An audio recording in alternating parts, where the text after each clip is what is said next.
I believe we can start. So, welcome to this session on best practices for enhancing data and services interoperability in DTO.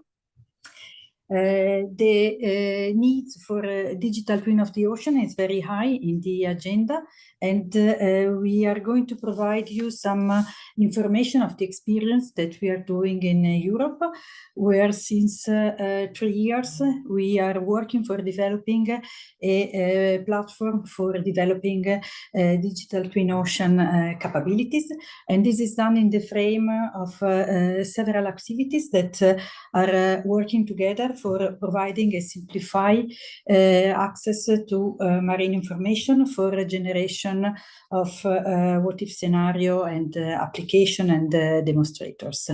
In particular, we are representing the development done by the European DTO platform that will be presented in its or in an overview of its characteristics at the beginning of this seminar. And its interconnection with the global initiative in the framework of EDITO initiative in the UN Decade Action, and in particular the link with one of the projects that are under EDITO, that is Turtle, for the interoperability of DTO architectures. And we will see what and how EDITO, that is the EU DTO platform, is contributing to this. And this will provide a good example of architecture interoperability. We will then show also an example of another DTO that is developed at European level in the frame of the project Iliad, with the presentation on the ocean information model. And then we will switch to a slightly different topic, that is the one that is focusing on the standards for marine observations, where we will have the example of from the two main European assets that are EMODnet and the Copernicus Marine Service, with a practical example for biological fields from these two assets, and the problematic and the work that is needed when you are developing new information that needs to have a standard for being able to make it available through a digital platform for enhancing the interoperability and for enhancing the machine-to-machine interaction so that you can exploit the value of this information. So I give the floor to my colleague, Jérôme Gasperi. Yeah, thank you. Let me share the screen.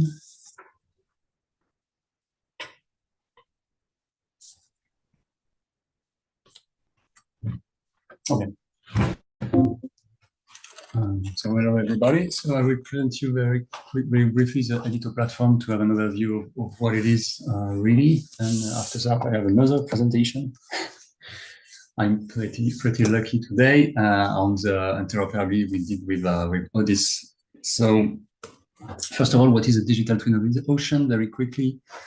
So it's an interactive replica of the ocean for simulation of future scenario and better decision making. So basically, this is a theoretical perfect view of a digital twin, which is a kind of infinite loop between the real world and the digital world. So basically, we have observation that leads to data that are used in models to make some visualization and assets that bring knowledge. This knowledge, you have decisions that are taken by policies that leads to action that should give result that are observable by observed by observation system. So you have new data and so on, and you have a kind of loops this way that allow you to really have this kind of interaction. So this is really the purpose of a digital twin. This is kind of interaction between the real world and the digital world. So this is an example, for instance, this is a slide from the European Commission in our context. This is the kind of what-if scenario you can have on the digital twin. For instance, you can test any kind of scenario. For instance, what is the frequency of extreme events increasing under climate change?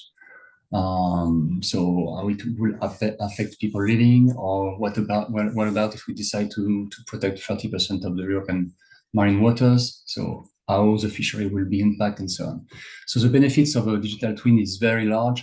It goes from of course the marine and coastal policies to the researcher, to the economy stakeholder, and of course to all the citizens, because the ocean, of course, is of major importance for us, the citizens of Europe and of the world, of course.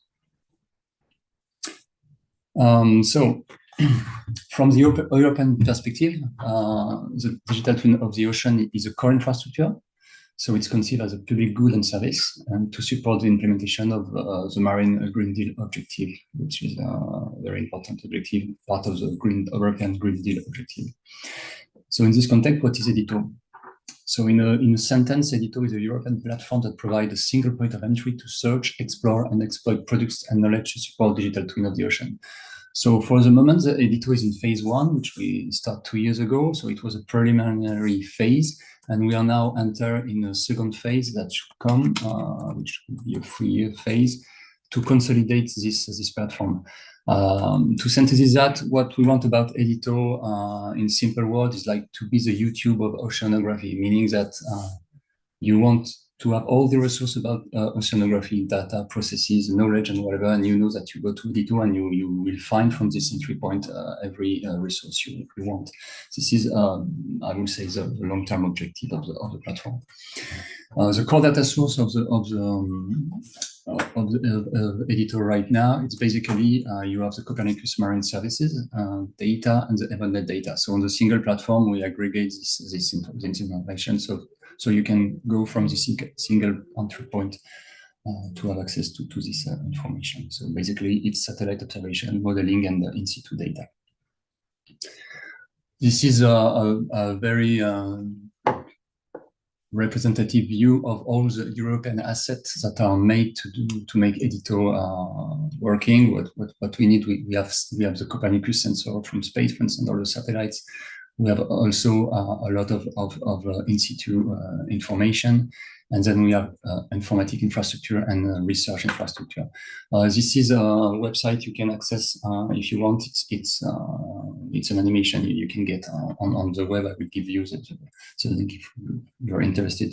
It's just nice to see everything moving. But anyway, just to show that in Europe, Europe put a lot of effort to get EDITO working through the Copernicus program, and it's important to show this kind of animation, because it really shows how Europe is important in this context. So the main idea on the EDITO, it's basically an evolution of marine data portals. We have 3 pillars. We have a kind of exploration, contribution, and creation. 2 main objectives, in fact, it's to facilitate the scientists' work and reduce cost. How? Because we want to limit the data transfer and to ease the supercomputing access. So the idea is to enable effective data subset and near data computing, and to scale up and down the resource to actual usage. This is the main interest of this cloud approach. You use only the resource processing you need. And of course, it's also to facilitate contribution by including fairness and reproducibility, and integrate also non-institutional parties. So basically, we offer efficient tools in an open and a collaborative way to deliver a highly available platform. So these 3 pillars, exploration, contribution, and create, basically are accessible through, I would say, 3 different endpoints, which are the exploration is a viewer where you can search for your data, visualize data, metadata, and so on, and download and so on. So the contribution is you can add your data, your knowledge, your process, and the creation is really you can add your data, your catalog, and so on. Because on top of this, not on top, but besides the Copernicus and the EMODnet data we have right now, every user is able to push his own information, his own catalog. So the idea is really to make the platform growth in terms of resources like data, but also in terms of processes, services, and whatever. So basically, how it looks like, we have what we call a data lab when you register to the EDITO platform, and you have right now it's very rough because it's the first version, of course, so it looks quite complex. But just to see that you have a kind of service catalog where you can access, I would say, very research-oriented services that are directly available, like Jupyter Notebook and so on. You can directly click on it, launch your own version of Jupyter and type on it. The interest of this through EDITO is that EDITO is directly connected to the ocean data. So you have a Jupyter connected to the ocean data, and also connected to ease access, for instance, to the HPC. For instance, the first service is a Jupyter Lab Auto Submit. BSC, which means that when you launch this Jupyter, you can type your code, access the ocean data source, but directly launch through AutoSubmit to the Barcelona Supercomputing Center. So it is a lot, this kind of access. And you can deploy any kind of service which is any kind of a purpose depending on your need. This is, for instance, an example of services we deploy in EDITO. So this is a plastic tracker. Basically, it's a super easy to use interface. What you do is that you select an area and you click on it, and then automatically it shows you the evolution of plastic that is moving from this place, showing the volume. And you can make some scenario about that. You have also the opposite, which is you select a place and you see through time where the plastic comes from to this place. And you can launch a what-if scenario saying, okay, I'm in Europe, I reduce my coastal plastic emission by 30%.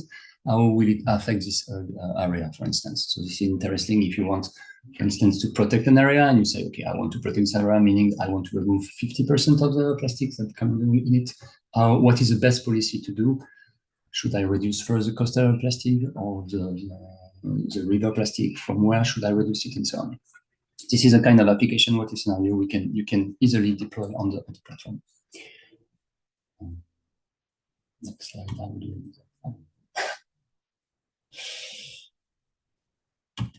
Okay.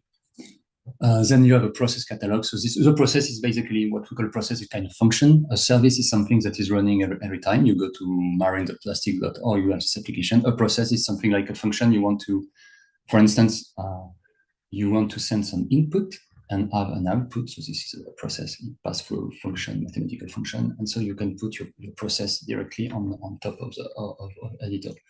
Meaning that you can deploy the process on EDITO instead of deploying it locally. And of course, you can give access to this process to other people. So this is really the idea of sharing knowledge, sharing information, and so on.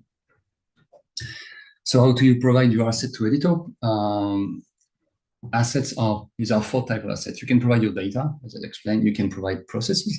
You can provide services, but also it's very important you can provide knowledge, because knowledge is really important in this context. So we focus a lot on providing tutorials, explanation of what is a platform and what you can do with the platform, because it's very of first importance to emphasize this knowledge around the ocean data. This I will pass very quickly, just to show you that to contribute to EDITO, you arrive with your data, you have a contribution, and what should you do? Is it just data? Is it processing? Is it service? Whatever. And following the little path, you can arrive at the end with your data that will be just available in the data lake, or it will be a process, or it will be at the end knowledge, meaning that it will be like a tutorial or a text presentation on a topic you want to present on the ocean. And this is a focus on directly the data lake. So if you have really data that go to the data lake, you can have 2 types of data. You can, at the end, upload really your data on the data storage of EDITO, but also you can say, okay, I have my data in my facility and I want to keep it in my facility, but I want this data to be visible and searchable for EDITO. So in this case, you can reference your metadata, meaning pushing a catalog, pointing to your data through the data catalog and through the search API, which I'll just discuss in the next presentation. And so what I say very quickly, we have API on that. We have UI, of course, but the very important is we have API, meaning you can script everything and talk machine to machine.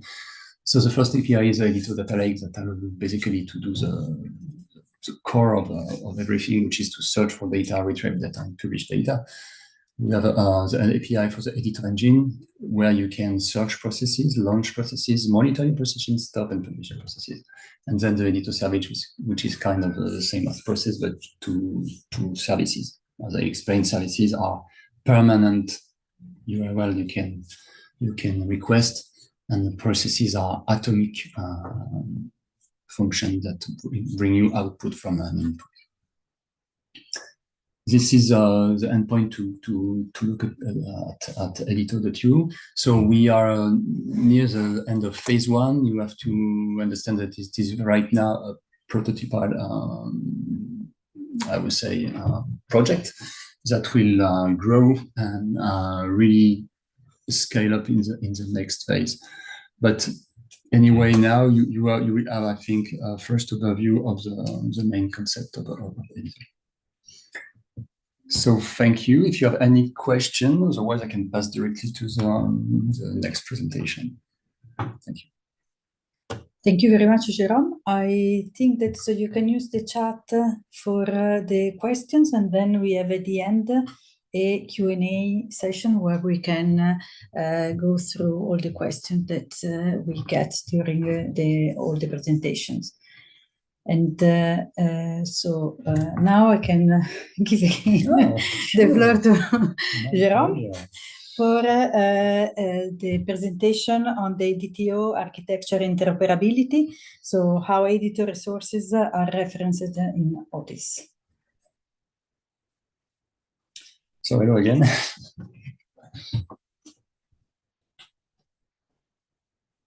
Okay.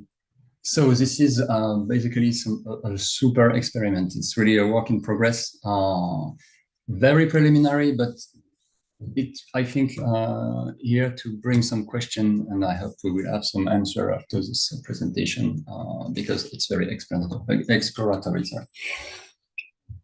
So the first thing on the data lake and the search API.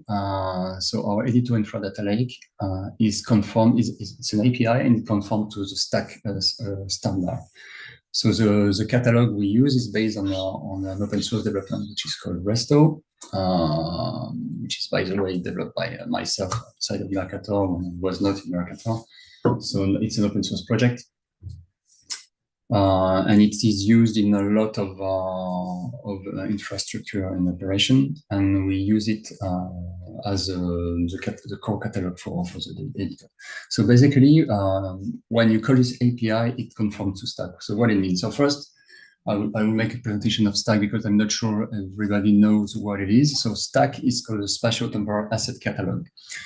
So this is, I would say, a de facto standard in the way that it's not an ISO standard nor an OGC standard, so it's not a de jure standard in the ISO meaning, but it's like the doc from Microsoft Word. Everybody uses it, so at the end it's a standard built by its own, a de facto standard. So the idea of Spatial Temporal Asset Catalog, since it's a project that starts in 2017, I think, that come really from what we will call today the new space ecosystem. There was a lot of old school catalog to access with XML, very complex API, and so they want to rationalize all this stuff, and they say, okay, what is the easiest way to exchange data is JSON and GeoJSON. So Spatial Temporal Asset Catalog, the idea is that you have what we call an item, which is a GeoJSON feature, and you add some content, which are space, so datetime, and assets. What is assets is basically a link to the product of this metadata. And what is a catalog? A catalog is basically a link of item or other catalog pointing, describing your feature. And an asset is a file that represents information about the Earth capture in certain space and time. This is very theoretical, but I will explain in the next slides. So basically, this is what you see here is a presentation I've done a long time ago, but you can say that this presentation could be exposed as a stack item. Why? Because a presentation, I present it at the French Space Agency, so there is a location where I present it. There were a time, it was the 23rd of January 2020 at 9:30 up to 11. So you can put a time in this presentation, and the asset, what it is, it's the presentation itself. So it's a PDF of the presentation. So this is a JSON representation of this presentation. So which means that everything that is spatio-temporal, and we will agree that almost any information today is spatio-temporal, can be indexed like this, could be represented as a stack item. So this means that it's very flexible. So this is a stack catalog now.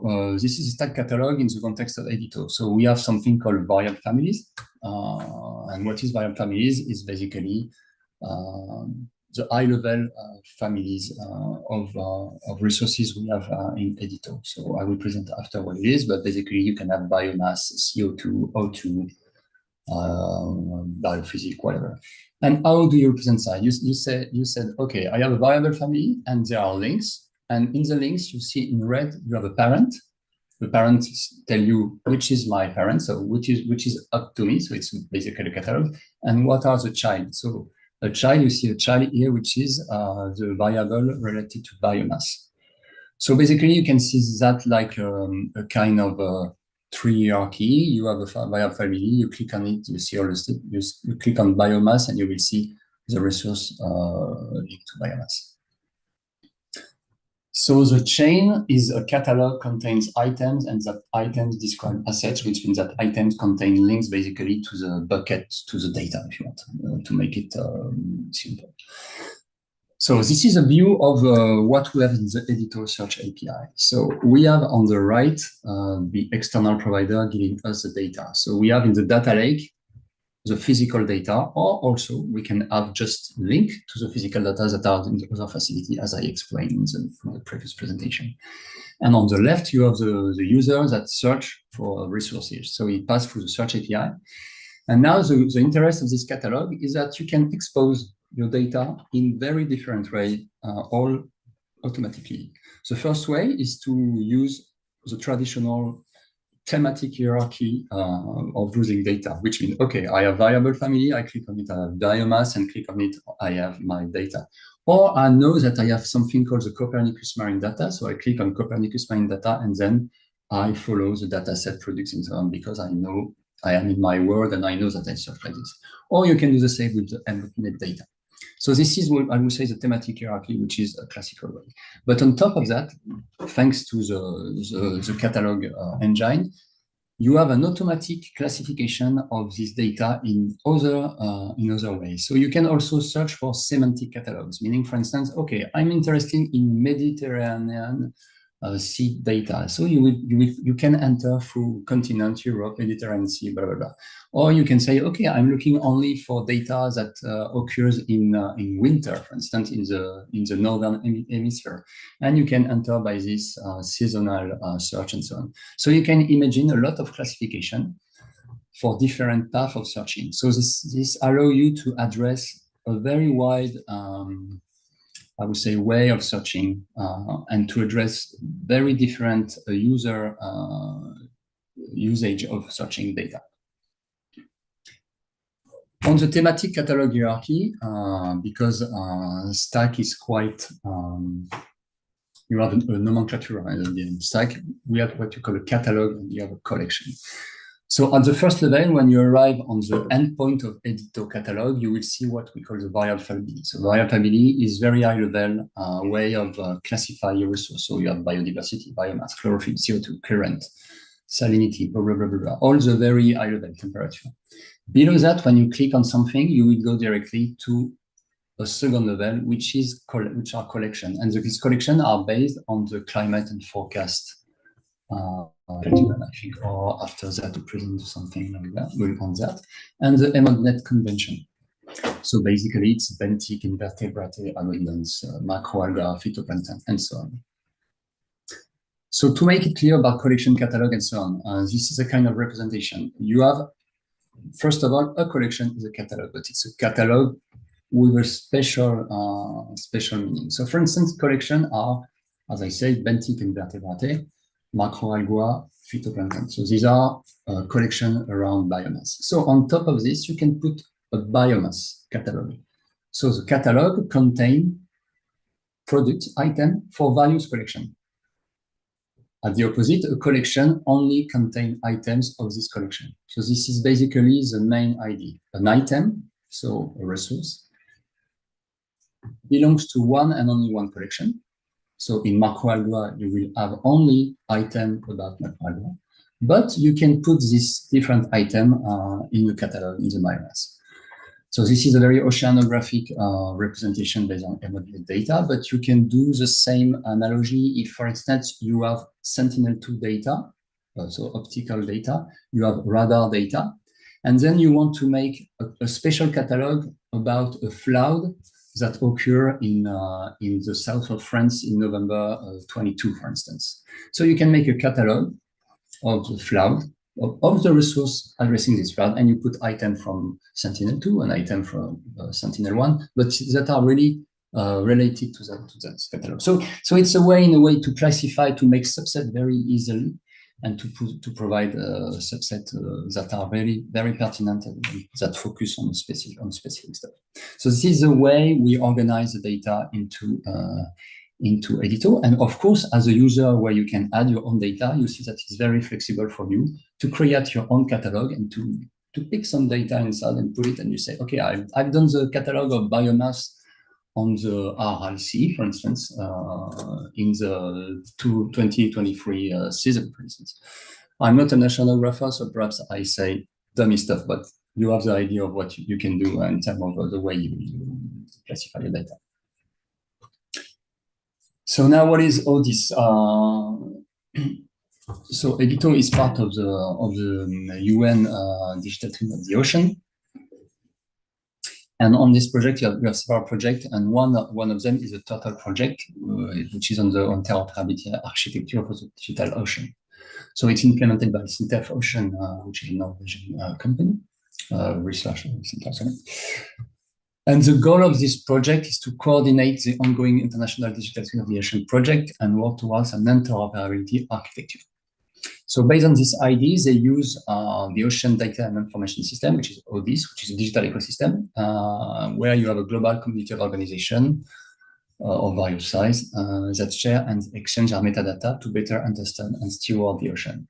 Basically, I would say that ODIS is a kind of meta index of all resources you can have in different platform and project. So what does it mean to automatically reference EDITO resource within ODIS catalog? So this is now, we are really in the work in progress, like science fiction right now, because it's very, very, very preliminary. So it's more questions that answer, but just to show you what we did on this. So the first stuff is that we have a stack metadata standard, and we know that there is something called JSON-LD, which is JSON linked data schema.org, which is basically the ID behind Turtle. Turtle is able theoretically to understand the JSON-LD and the schema.org annotation. And there is on the GitHub of the stack specification an issue that is quite old, like 5 years ago, I think, and that discuss how we could enhance the stack metadata with this JSON-LD schema.org metadata. So basically, this is what we did.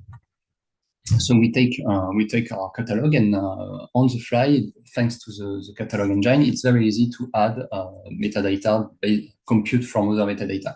So it's quite easy to compute the JSON-LD metadata from this. I will show you what it means, because I think it's so the break everything. Yes, by chance I keep one resource.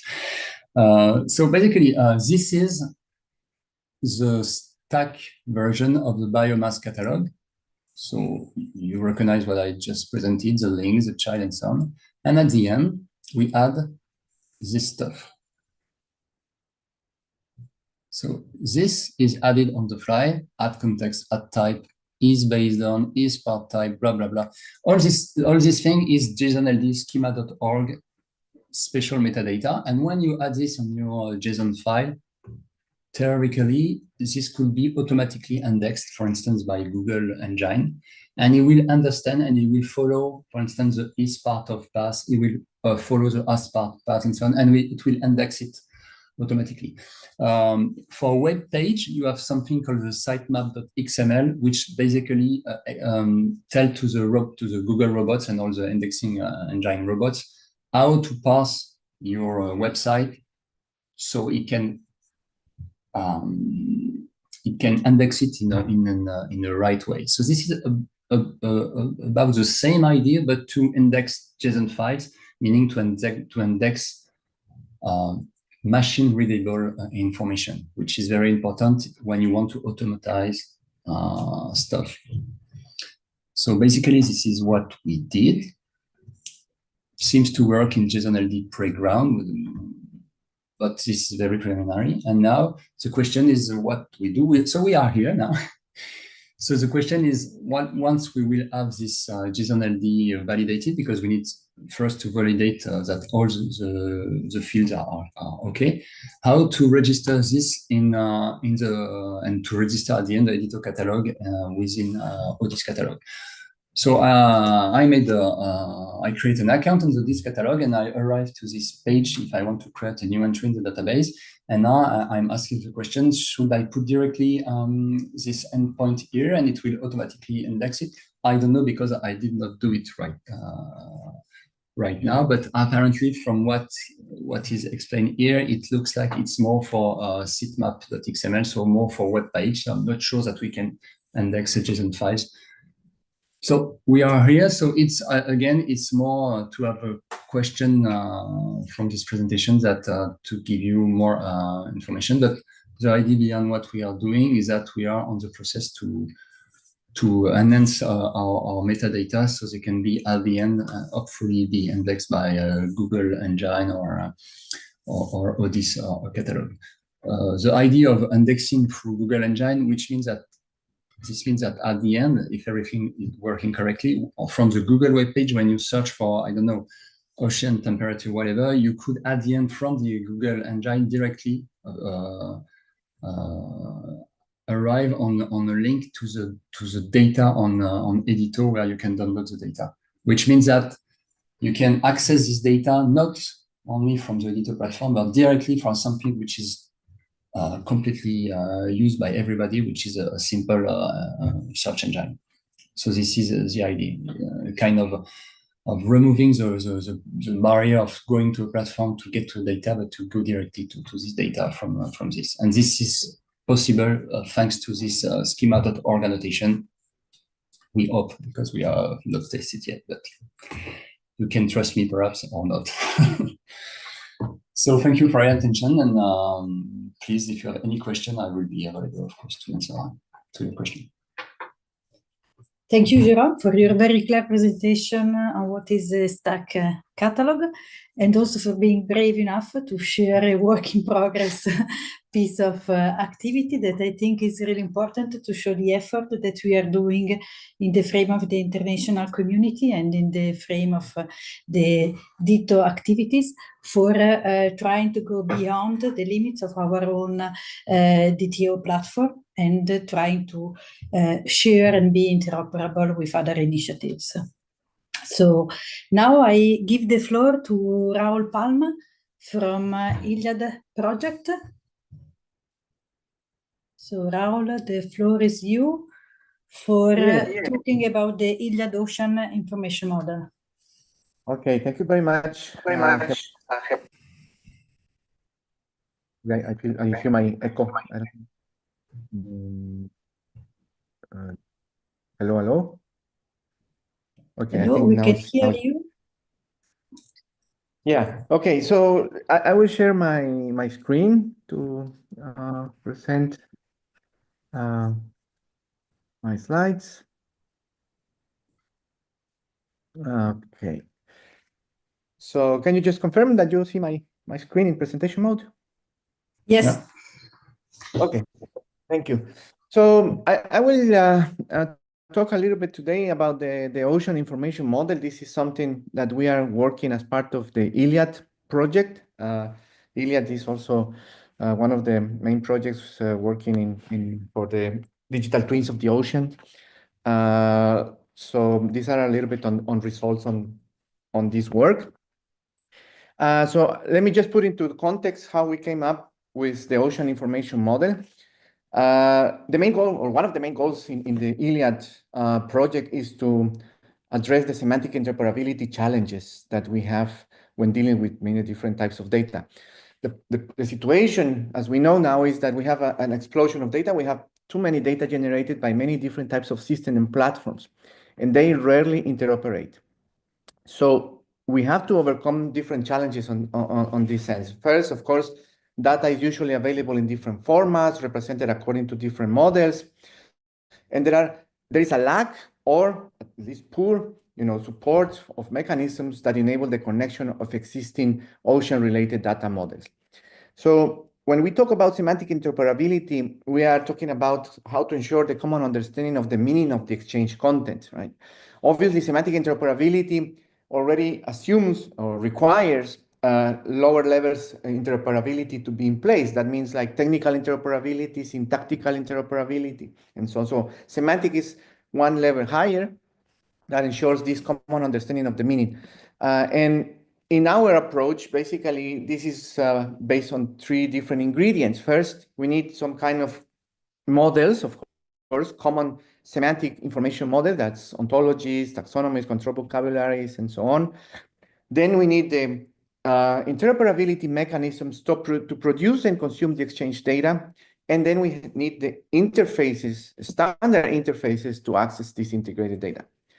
So we know already, as we have many scientists working in this domain, there are many different standards, initiatives already providing models related to the ocean domain and so on. So, instead of creating new models all the time, more recent approaches are aiming just to enable interoperability of those existing standards or well-known models. So that's more or less the situation. And why is this important for our digital twin?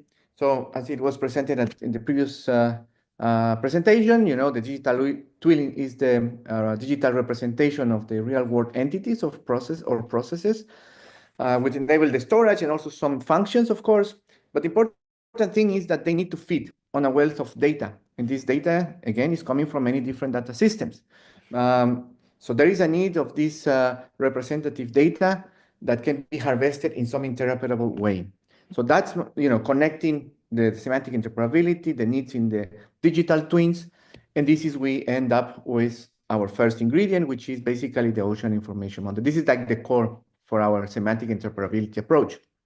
So the ocean information model provides some kind of the basis of a common ocean data space, enabling this interoperability between different systems and the analysis of the data produced by those systems in an integrated manner. So OIM has been designed following a modular approach in a layer architecture, taking, of course, into account the requirements in ILIAD. And it has been realized as a suite of ontologies, of course, like this is like, the formal specification of the model, but it's also created alongside semantic artifacts like JSON-LD context. We also heard in the previous presentation a little bit about JSON-LD. So JSON-LD is a really wonderful way of exchanging data in the most commonly used JSON format, but including semantics in this data. So we have, of course, as part of the OIM model, published also the context of JSON-LD that allows data to be linked to this model in a very easy way, also for the developers and solution providers. And all of these artifacts are published and accessible via permanent identifiers. So that's really one of the main requisites of being fair data models and having all of this accessibility in place. And obviously, in order to implement this ocean information model, we always try to align with best practices, reusing existing standard, well-scoped models, and establishing alignments between them. OIM was not also created as a first experiment, let's say. This has come from some experiences in the past in building such a models in other domains. So what we did in ILIAD was bringing all of these experiences from other domains and adapt it to the ocean domain. This gives you a little bit high-level view on the model. As you can see, you have different layers, which allows you to connect to some kind of meta models. We have something like the cross-domain layer that are those generic models, standard models in most of the cases, that allow us to represent data that is relevant in many different domains. And then we go to the domain-specific part, which is really something that we have been building based also on standards and existing models, but taking into account the requirements from the users in ILIAD and from solution providers. Then, of course, you have the possibility to extend even that layer with pilot-specific terms that are necessary to represent the full set of data. And as you can see also on the left-hand side, there is some kind of vertical layer, which is about the metadata layer that I will also give you a bit of intro on that. So this is like a high-level view of the cross-domain layer. As you can see, these are like the main models that are aligned here. So one of the core models for this is the measurements and observations. That means we are following the OGC W3C standards like SOSA SSN for the representation of that kind of information. But we also, use the time ontologies, QDT ontologies, the RDF data cube ontologies for statistical data, GeoSparkle from OGC, and so on. So in terms of the domain layer, this defines more applicable ocean domain-related concepts and properties that are, of course, the focus of ILIAD in particular, because this is, we are not able to cover everything, of course, but the idea of this model is that it's extensible. That's why it's, this layer and modular architecture allows very easily the extension of this model in the future to cover additional needs.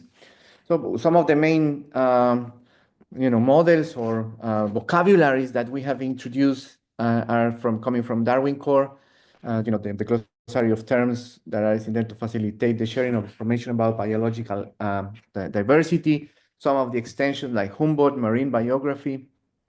But we also, connected SAREF, which is also one of the well-known ontologies for smart applications. So this is also connected, as well as smart data model, or previously known as the fiber data models as well. So particularly in terms of the weather and observations, weather forecast, and so on.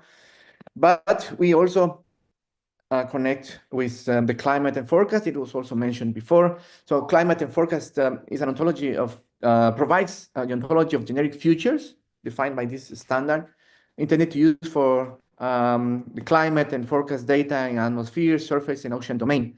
So there are many different futures that are related to our domain, I mean, ocean, sea, and the corresponding observed properties that are connected to these futures. So the observed properties are like aligned, but in the domain layer, we are putting all of these concepts of the futures that are coming from these vocabularies and ontologies.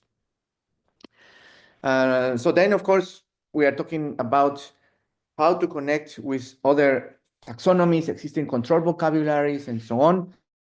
And in this case, of course, there are many existing ones again.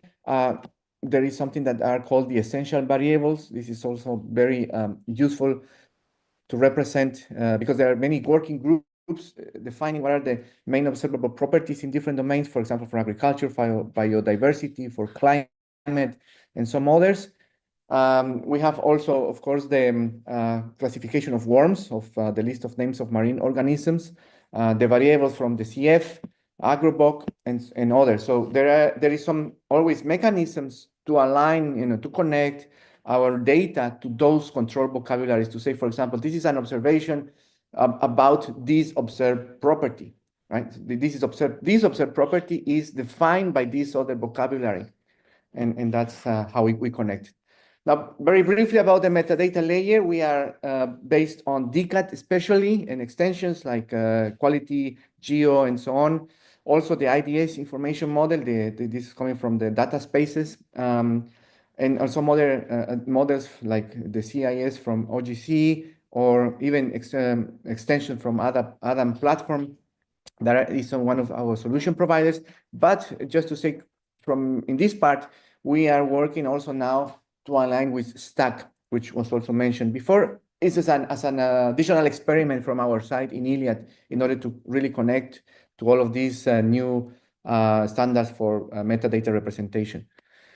So these are some of the benefits of the modular approach: interoperability of existing models, alignment with other models by module instead of the whole model. So you don't need to connect the whole ocean information model. You can connect individual modules whenever it's needed. The extension is quite easy or straightforward because you can easily create additional modules. The maintenance is also easier, and the mapping is as well simpler. So this is like, our model behind how we use this in practice. So this is when we come of something that is the linked data pipelines for data harmonization. So these are methods and tools that allow the preparation, processing, and integration of different data sets. And these are reusing and extending something that are called data preparation and integration pipelines that are based on linked data. So this is like a high-level view on the model. On the bottom, you see what is the main input to this harmonization process is the ocean information model that, takes data from many different sources in many different formats according to different underlying data models, and then harmonize the data according to the ocean information model, make it accessible later on to different tools to access and do decision, not only visualization, but decision making and some other things.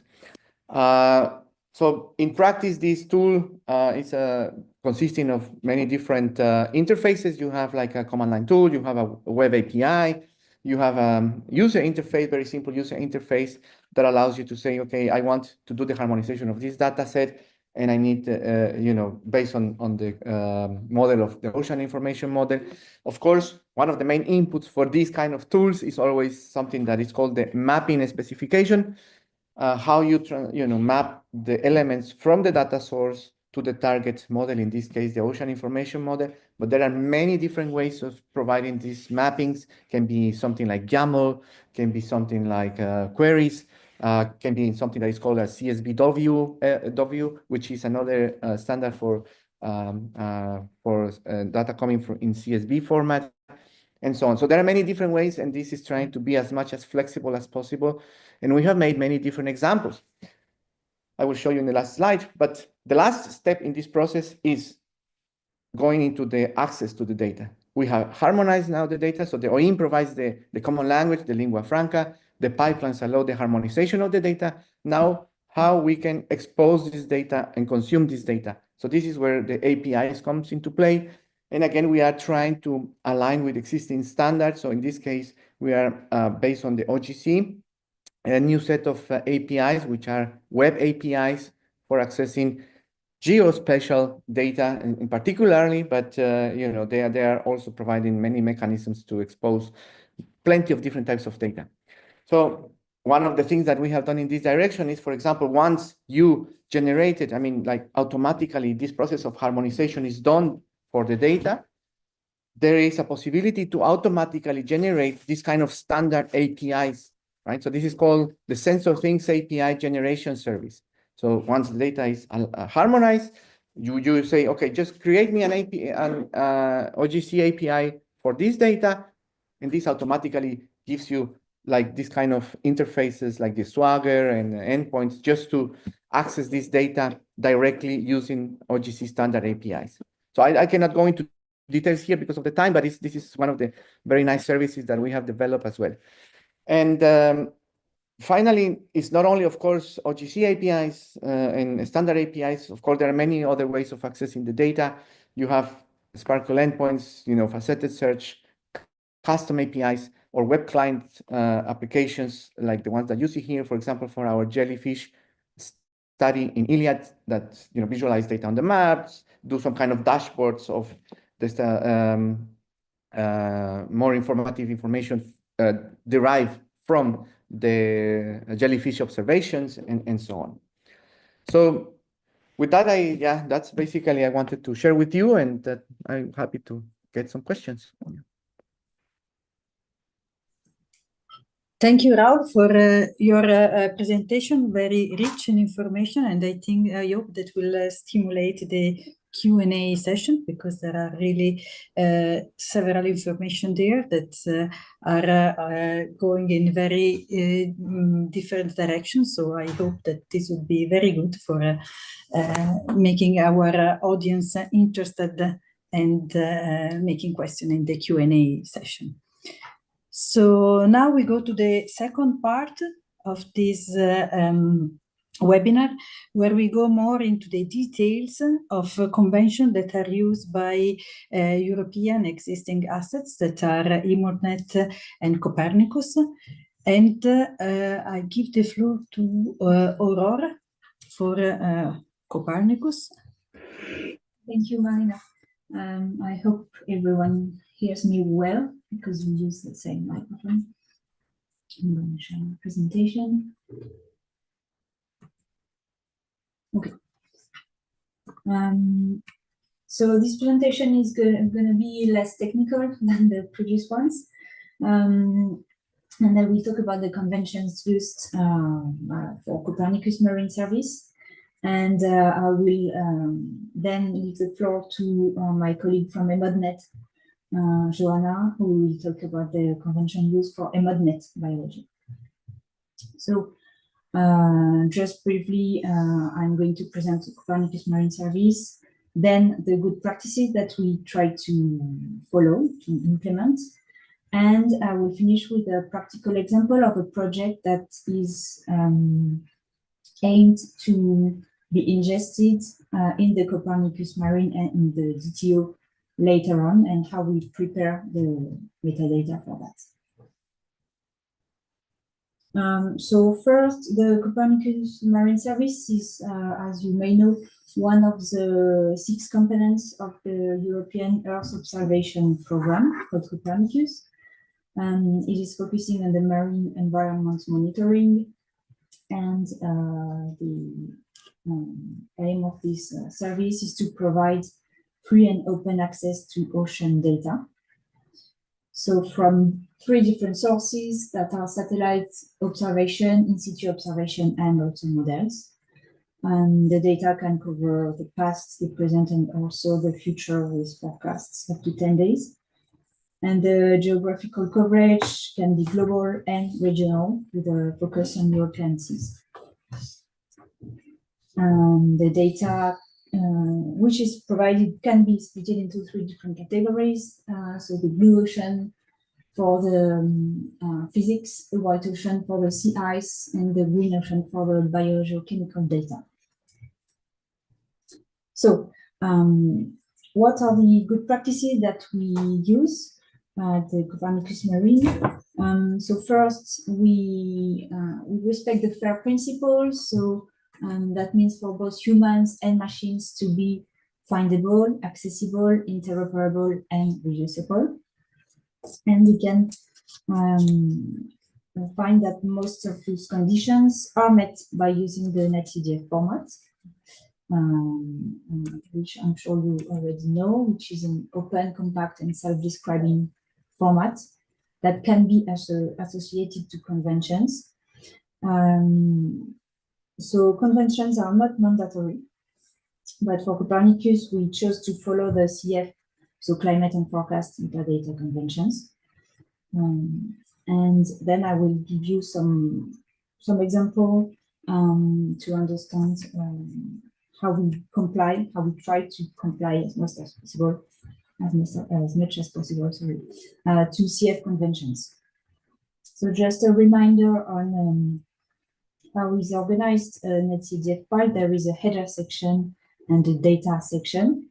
And in the header section, we can find the dimensions, the variables, and their attributes, and also the file's global attributes. which provides information on the origin of the data. And CF recommends some things about the variables and their attributes. So they recommend giving a unit, a long name, and a standard name for the variables. So the long name is free, but the standard name and the unit have to be taken from a specific thesaurus, which is available online. And we will see later on how to do when a standard name does not exist already in the CF database. And CF also recommends some global attributes. So none of the global attributes are mandatory, but some of them are highly recommended. So it is the title, institution, source, references, comments, credit, and conventions.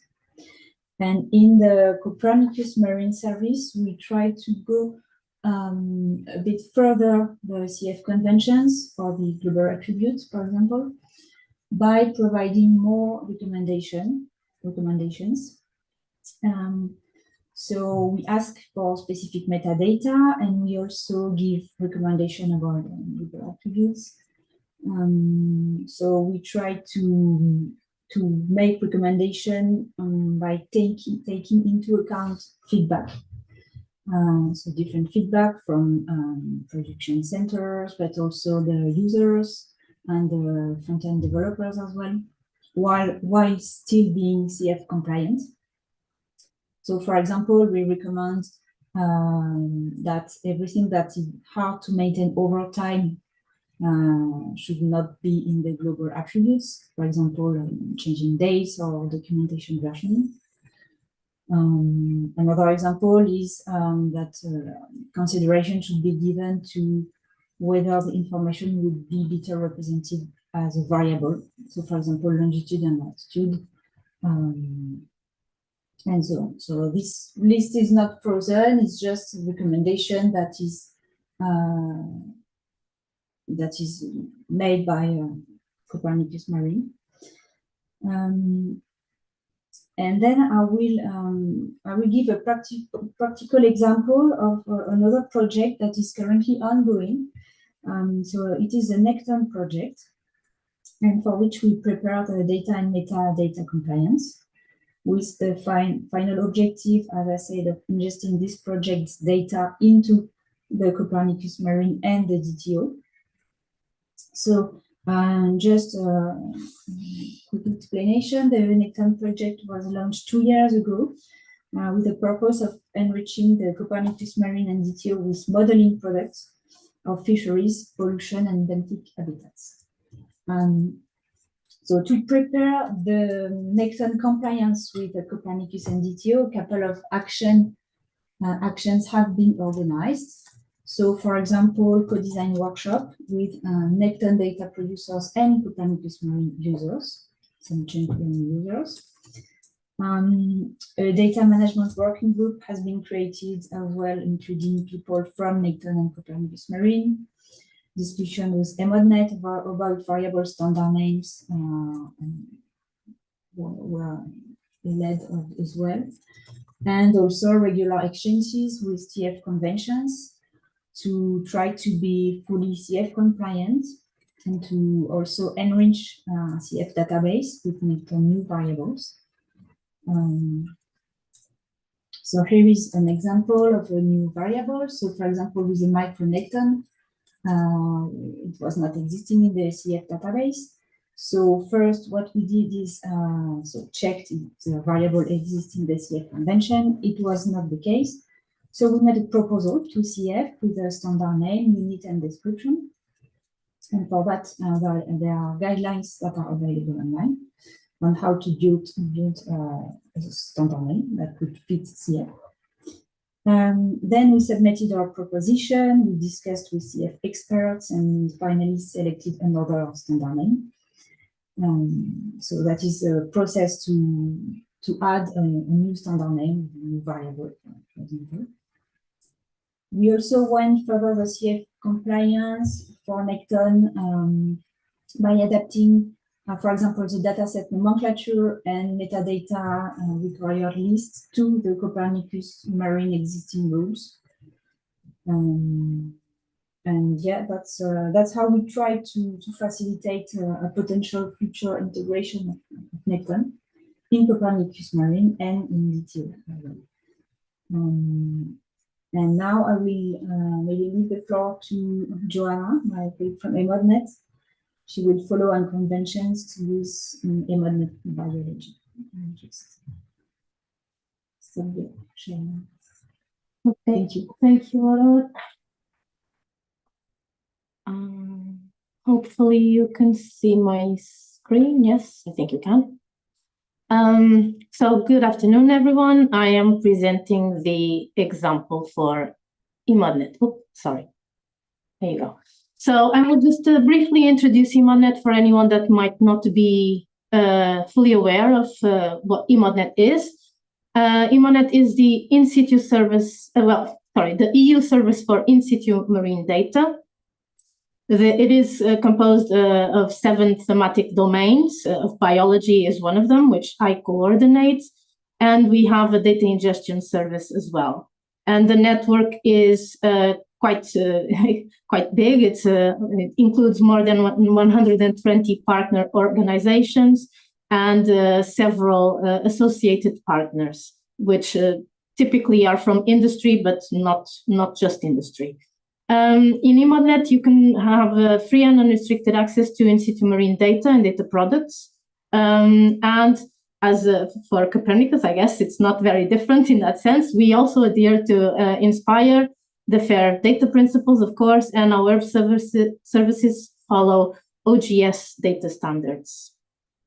So in EMODnet biology, what do we do? So we have a diagram which has in blue all the organizations that are part of the consortia, and in pink it's the various EMODnet thematic lots, because some partners belong or are part of the consortia for other thematic lots as well. And then in black is main initiatives related to biodiversity. It's not a full picture, but it's a snapshot, because the full picture would be even more complicated than what I'm showing here. In our consortium, we have 24 partners. As I've said, we publish marine biodiversity data collected in situ, and we create biodiversity data products. We also have a number of different resources for both the data providers and the data users. So in terms of the data publication, the remit is to focus on the European seas, but we have data from other parts of the world's oceans as well. In biology, we target data from 9 sub-themes, which are predefined in the work. So from macroalgae, phytoplankton, marine mammals, seabirds, and benthos, and so on. And on the data types, we do publish data from a variety of collection methods, let's put it like that. So from the traditional observations, where someone goes out into the field and observes individuals and records that information, to acoustic data, so taxa identified by acoustic means, tracking, so tags that are deployed in fish or birds, or eventually mammals as well, imaging, and we are working towards the publication of genomics data, which I hope we will be able to do still this year, if not earlier next year. The standards used in EMODnet, it's basically repeat. So for all of the EMODnet thematic lots, we do adhere to the FAIR principles. So again, it's not different from what Aurora has just said as well. The metadata are compliant with both INSPIRE and ISO 19115. And the EMODnet catalog is being harvested by a number of other initiatives. And we believe that this will only increase because the catalogs are compatible, of course. And the web services that all the thematic lots have implemented to provide access to the data and or the products are OGC compliant. So there is documentation on what those web services are, and obviously their URLs. In EMODnet biology, we actually developed 2 R packages that allow for the interrogation and download of information for the WCS and WFS services from all of the EMODnet thematic blocks. So this is something that we have done for the community. And for those of you that use Python, there are also instructions. So these are all links that are available in the EMODnet website as well. In terms of standards for EMODnet biology, so we don't work separately from the remaining biodiversity community, and we align with the standards that are used in OBIS and GBIF, so the Ocean Biodiversity Information System and the Global Biodiversity Information System. So we use the same standards, which is the Darwin Core. You have some links there in case you want to follow them up afterwards to the terms that are part of the Darwin Core. And in EMODnet biology, since about 2017, more or less, we have been extensively using one of the extensions, which is the OBIS-ENV extension, which allows for an increased interoperability for any measurements or facts that are associated with the biological occurrences. So this means that we can map the biotic or abiotic parameters to controlled vocabularies, and then thus improving, well, not only the description of the parameters, but also interoperability. The vocabularies that we use are for taxonomy, the World Register of Marine Species, which has been also mentioned and part of the slides, of Raul's slides. For event locations, we use the Marine Regions Gazetteer. And for, as I've said just now, for the biotic and abiotic measurements and facts, we use the BODC NERC vocabulary server for that mapping. For the products, so the products are a slightly different thing. EMODnet has been engaged in a centralization since 2020, in fact, and it completed the centralization work in January or early 2023. This forced the EMODnet Biology Consortium to restructure how we expose our products. And since then, we have focused on creating biodiversity products and expose them in a NetCDF format. This had to do not only with mostly with the architecture that was chosen for the EMODnet central portal for the viewer, but also other systems in place, like, for example, the use of an ERDAP server for products, for example, and that's very, using NetCDF, it's very easy to use that. We have, of course, we adhere to the CF conventions as much as we can, and I will say why is as much as we can. There is some information on how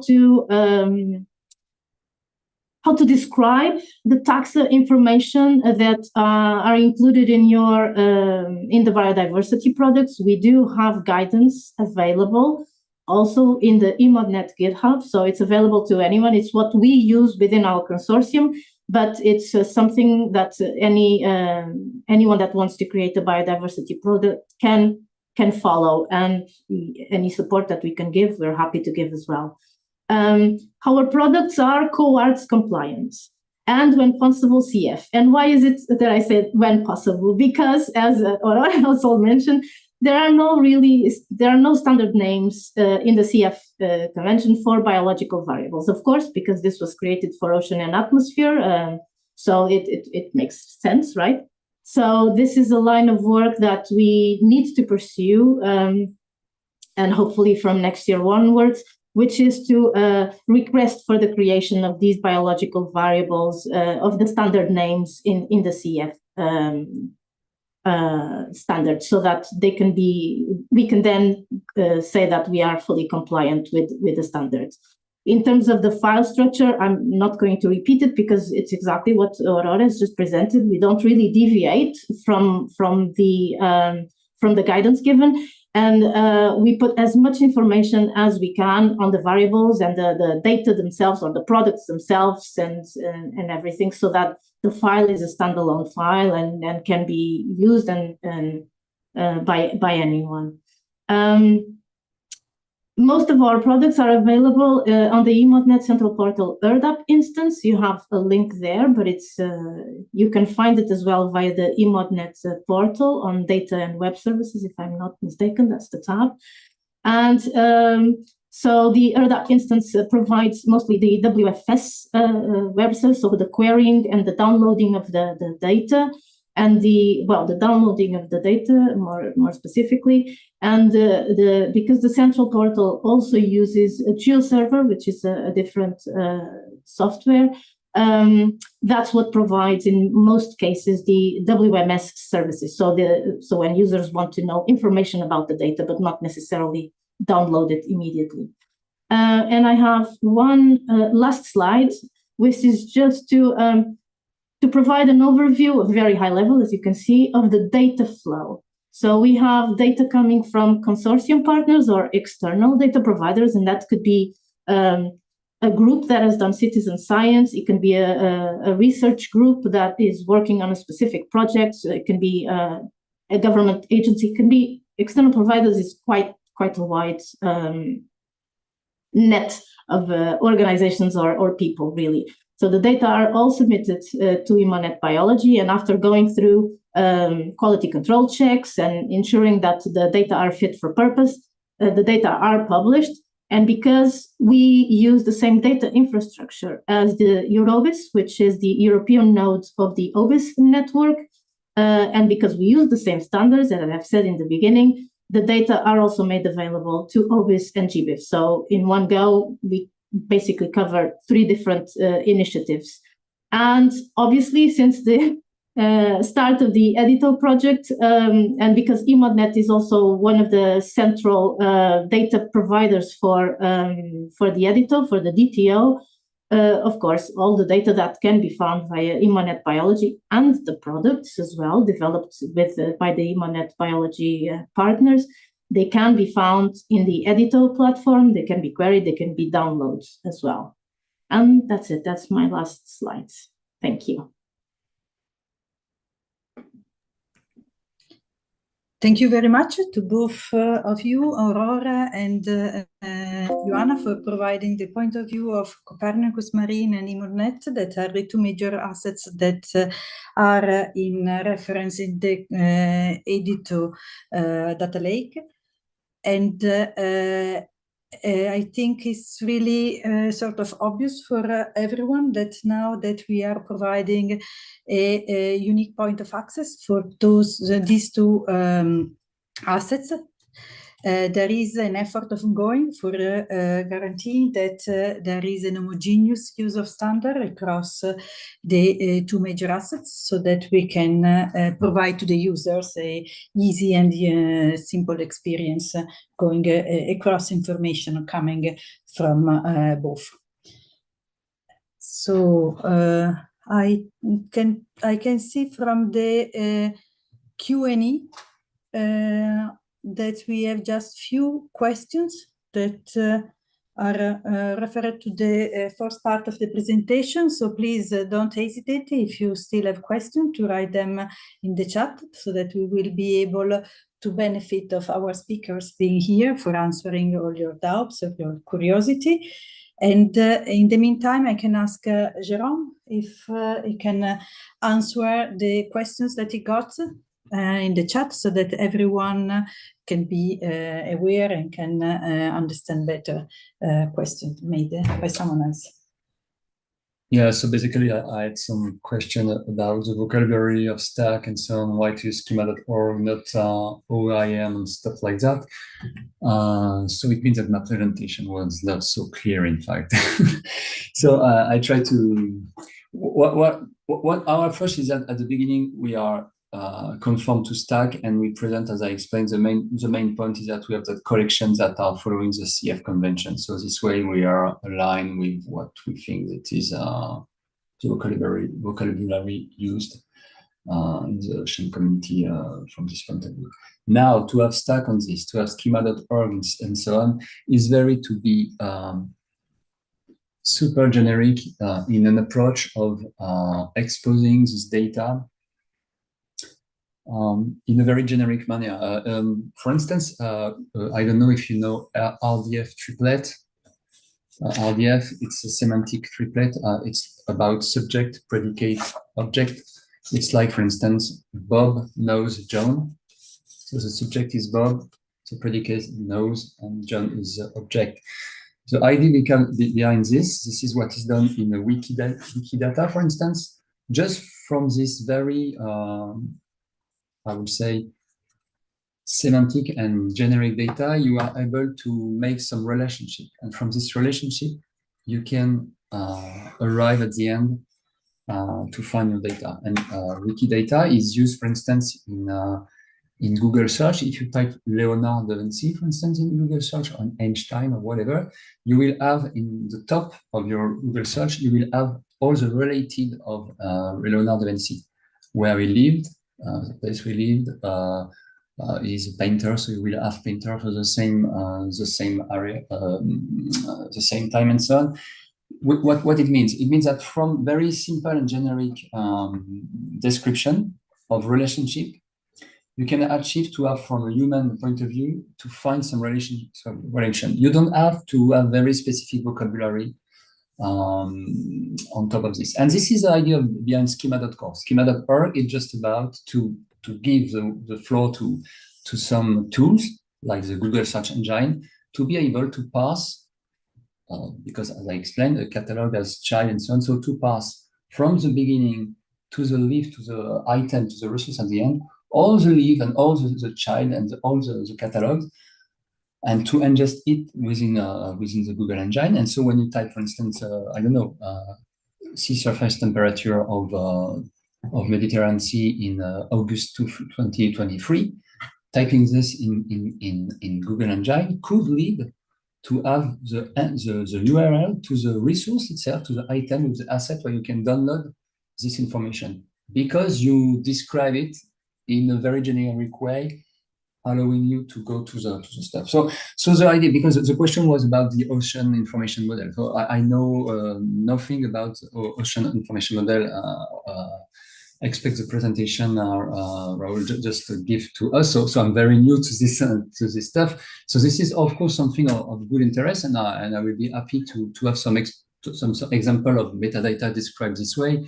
So we can see, of course, if it makes sense to have this in terms of description of our data. But again, the first point and the experiment through that is that since I introduced the Turtle project, which choose the ODIS catalog to index the data. The ODIS catalog apparently is use schema.org. So with a very dummy approach, we say, okay, let's put some schema.org metadata annotation in our catalog just to see if it works. This is the first point, and to have really an interaction with this tooling. And next, of course, if there are some more domain-related information that allows to more specifically really describe semantically and with a domain approach all this metadata, this can make sense. And of course, this is something we should consider in the next phase. But the first point is, of course, to just achieve what we start with Turtle, and then to see if we can, of course, discuss and add some other support for more domain-oriented metadata description. I don't know if my answer is clear. If you have any other questions, of course, I can emphasize on that. Yeah. Thank you very much, Jérôme, for your answers. So we have another question for Joanna on how to access EMODnet data. So this answer has been answered in the chat, and I think that it's easier. So I don't know if Joanna wants to add something, but so you have the link there. And as explained during the presentation, the data are also available via EDITO-Infra. So I don't know, Joanna, if you want to add anything. No, I guess there is a description on how to query, or information guidance on how to query the EMODnet data via web services. But if you want to look for data through the EMODnet viewer, for biology, for example, you have a layer which is called biodiversity records. And we have a number of, not fillers, sorry, filters.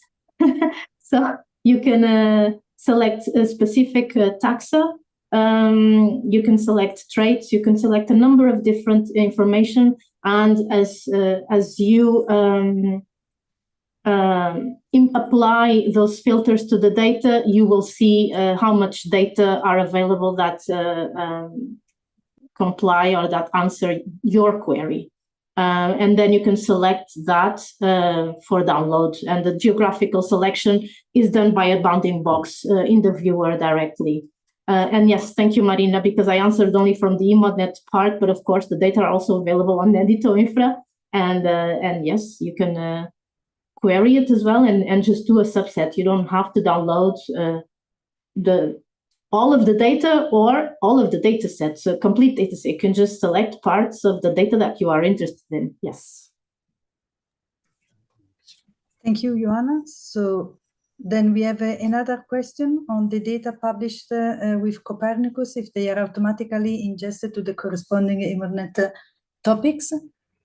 And I'm not entirely sure I do understand very well the question. So Copernicus is covering modeling generated data for forecast and reanalysis and satellite data, and also some in situ data, while EMODnet, as explained by Joanna, is covering in situ data. So there are the same thematic that can be provided by different type of information. And so Copernicus Marine catalog contains only Copernicus Marine data, while EMODnet catalog is just EMODnet. But as we said several times during this webinar, we have EDITO platform that is putting both together. And so they are referenced in a thematic way, as was explained by Jérôme, and I don't know if Jérôme wants to add something in EDITO. But if you go to Copernicus, you find Copernicus. If you go to EMODnet, you find EMODnet, and then you go to EDITO, and you can search, for example, biomass, and you will get answer from Copernicus and EMODnet, both. Yeah, this is okay. This is exactly the point. With the remarks that we are in the end of the phase 1 prototyping, so probably we will need to have the consolidation fast to have really all this stuff accessible, because right now we have some information that are not accessible easily. I would like to answer to Francisco on the OEM again. I think this is we just follow the Turtle project because we are part of the Turtle project. They decide to use the ODIS catalog. So this is basically a question to ask to ODIS catalog responsible. I don't know why it shows schema.org over OIM or whatever or other stuff. So our purpose was just to align with that. And again, we are very interested, and it's something to consider to have this OIM and to have a better analysis on this. And for this, we are very we are looking to have some example, a concrete example of that, to see how we can implement on our EDITO metadata stack, which is something that is technically, honestly, easy to reach, considering the way our engine is done. So it's quite easy to enrich metadata and any kind of metadata. But for this, we need to have this example. Will be very useful. But again, I'm not here to say schema.org is best over OEM or whatever. we just follow this recommendation because this is the purpose of the experiment again. So I'm sorry, I cannot answer on the frame of the audits responsible. So if there are some on this panel, I will be happy to have their feedback on that, but I cannot answer this question, unfortunately. So I can add that from the turtle point of view, this is a project endorsed by EDITO since more than 3 years. And so some decision and some connection were built on what was available at that time. It could be that we have to revise decision to be so proactive and propose new suggestions. And so I will for sure. And so this can easily change, or we can be able next time to provide a more clear answer on the why this has been chosen. But it's not written in stone. Things can change, and we can use a better tool if it is more fit for purpose than what we are trying to use.